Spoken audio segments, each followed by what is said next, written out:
So the dad bod. Man, you care too much about the gym. Your muscles are looking scary. If only you added a few more pounds, I would find you more attractive. It means you're living a more well-rounded life. So the dad bod is definitely defined by Urban Dictionary, which has more red pills than any Merriam-Webster dictionary, by the way, states that the dad bod is a male body type that is best described as softly round. It's built upon the theory that once a man has found a mate and fathered a child, he doesn't need to worry about maintaining a sculpted physique. So, or there's this other part, a dad bod is a nice balance between working out and keeping a beer gut. You can go with that one. And we know this guy on college campuses in particular. I know that I saw him everywhere. They were already emerging at age 20. He maybe does a lift every once in a while throughout the week, pretty much never does any form of cardio. Make sure to get those tricep workouts in, the curls, but he crushes Little Caesars all the time, gets Chinese food, drunk on a 12-pack of Busch Light on the regular. I spent 4 years in college living with baseball players, so I know a little bit about that scene. But conversely, if you're fit these days, you also get shaming lines. You get shaming lines for both.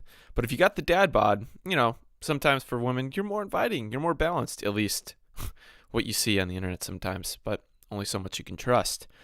So Sandman made a video about this in 2015 about dad bods, but I'm going to elaborate a bit and touch on why the dad bod exists, why MGTOW can help counteract that, and why ultimately as a MGTOW you can't ignore your health. So just kind of some offshoots on that idea. Because what's financial freedom? What's physical health? What's the fruits of our decision to leave the plantation and go MGTOW if we don't have our health? If our backs hurt, if our cholesterol is at a dangerously high level, and if our blood pressure is pumping out of the roof, okay? So MGTOW and health. I've gotten a few emails from men over the past week about diets, fitness, counting macros, and so forth. And by all means, I'm no expert, not in any sense. Is it something that I like to talk about? Yes, but I'm not an expert. And if you want to talk more about these things, I'm game. But also, many MGTOW men will actually enjoy the freedom, I suppose, to not be as careful about, their diet and exercise regime because, they know they're leaving the plantation. They don't have to worry about that as much in their eyes. And I understand that perspective. And while I work out mainly for my mind, it's important to understand that you don't even need to be a freak and work out a ton to situate yourself well for when you hit your 40s, your 50s, and your 60s, okay? Both for financial reasons and even for social reasons. And just a little bit goes a long way. So my issue with the dad body, ultimately, my main issue with the dad body is the social acceptance of certain almost cultural norms in Western society. And I would compare it to men rolling over and accepting the fact that, oh man, I love my spouse or my girlfriend, but I just can't stand her in-laws. So I guess, I'm just going to deal with that and roll over. Okay. And I'm going to go on with life. And that's something that MGTOW really works against. Okay. You actually realize that you have a choice to counteract those things that culture says that you should accept. And hey, Kevin James and Ray Romano can't stand their in-laws, so I guess it's all right? And we have been anesthetized by messages of mediocrity.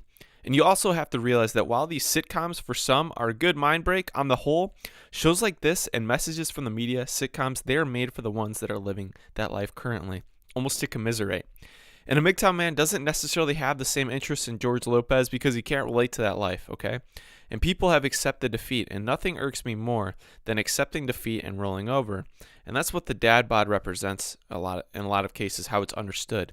And I'm not saying that I'm a physical specimen at all, but this picture of the dad is more of a metaphor for a greater issue, walking into the slaughterhouse that is marriage without knowing it. And the first thing is, if you don't have your health, you don't have anything. The fruits of your labor as a MGTOW man will not reach their full potential. So I sent a tweet out on New Year's Eve regarding the notion that MGTOW marinates. Essentially, if this hasn't been your year and you just recently came to MGTOW, don't be surprised that it's not turning up yet. The positives associated with MGTOW accrue at a slower rate than many other things in life. But that doesn't mean it shouldn't be pursued. The positives associated with the transition to MGTOW are not like that of a fad diet or a ketogenic diet burning your fat right away. They happen slowly, they marinate, and as a result, your year may not be 2018, 19, or 2020. It may be a decade from now. And honestly, I realize that I may not actually be able to see the benefits of my frugalness of investing into my hobbies and health until I'm maybe 40. And sure, I'll see small improvements and more windows will open up, but the next 16 years of my life will probably still be tumultuous. And what I'm getting at right now is that if you don't have your health by the time that you get to that point where you can retire early, you can leave the plantation, or even just pick up the pieces after you've done your best to get out of that divorce, I don't care what point of life that you're at, then you will not be able to enjoy the fruits of your labor ultimately. So it is still important for us to be cognizant of what we need to do to prepare ourselves for that time. Okay, and the purpose of going MGTOW will not be able to be fully actualized. And while this isn't directly related to dad bods and MGTOW, it's something was brought to my mind again by looking at this topic. And the next thing is your health can be hindered through marriage and having kids. It's just true. Cortisol levels also increase, weakening your ability to work out, take care of yourself, get enough sleep, and maybe even perform at the best level at your job. So a dad bod can be related to the fat shaming movement that occurred on the women's side as a couple years ago with whoever, Meghan Trainor, I'm not trying to remember. We don't pursue the best version of ourselves, eating the best that we can or working out because, we don't want to be responsible for when we come up short of that. So we just expect even the QB at USC to later turn out to be that dad bod as well. And an article from fatherly.com brings up 2 reasons why single men and divorced men lose weight. And while married men are going to gain weight, okay, first off, being married can do a toll on your health, especially if you have kids. You're going to have less time to devote to getting adequate sleep, to working out, to staying fit, and subsequently, you have to be more sedentary and be more domesticated as you have to be at home more.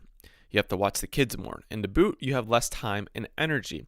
Your cortisol levels will likely increase during marriage and especially when you have kids. This is all common knowledge. But the more frequent your cortisol levels are high, the less your body is able to function at peak level, potentially harming your ability to work out and even perform at the optimal level at work, which can have another negative impact on your finances and your own self-actualization.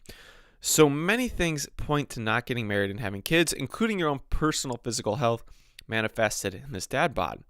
And as often, the only individual pursuit for many men that are both burnout at their jobs and burnout at their home life as a father is that beer and pizza in front of the TV each night. I'm not saying beer and pizza is an absolute no-no, but many men beaten down by this life end up being only able to find solace in that. You don't want your life to be reduced to that. I love a pizza and a beer as much as the next guy. So, just letting you know. Number 3, the marriage market theory and social obligation theory.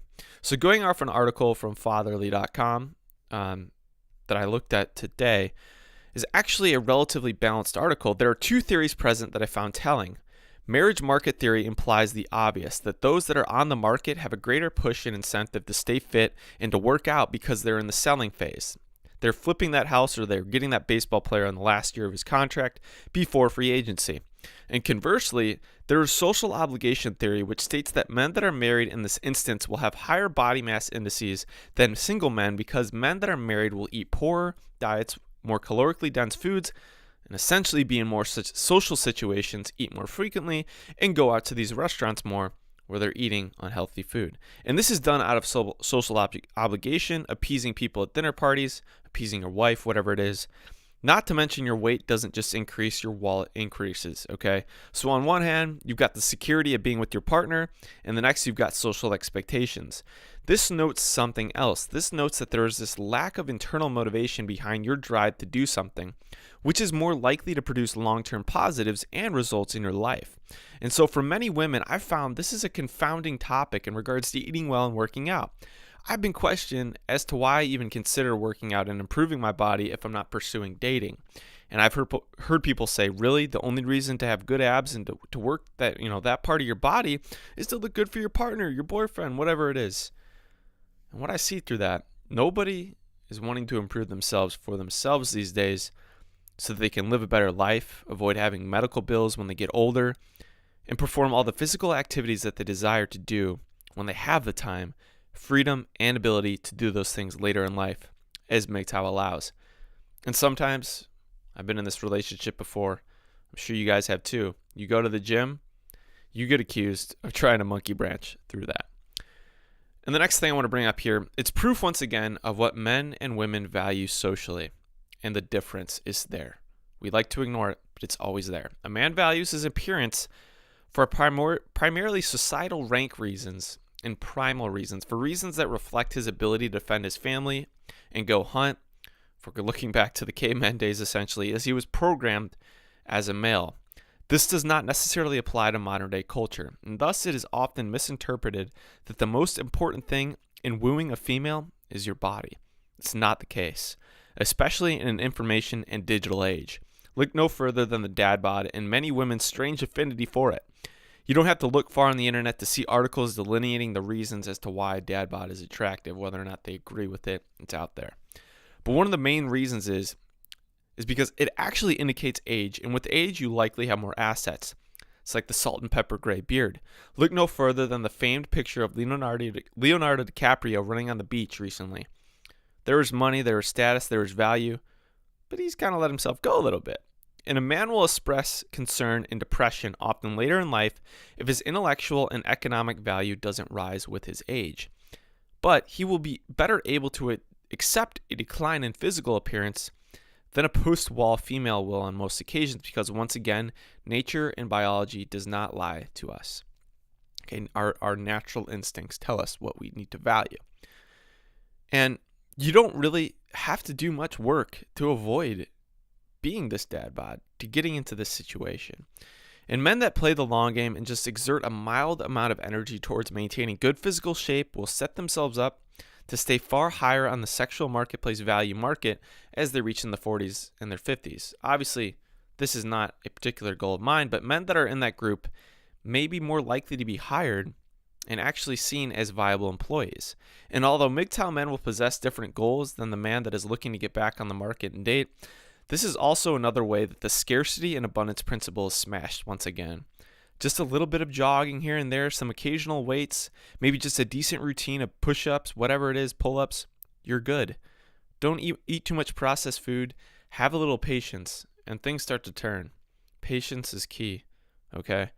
And all that is made easier through MGTOW.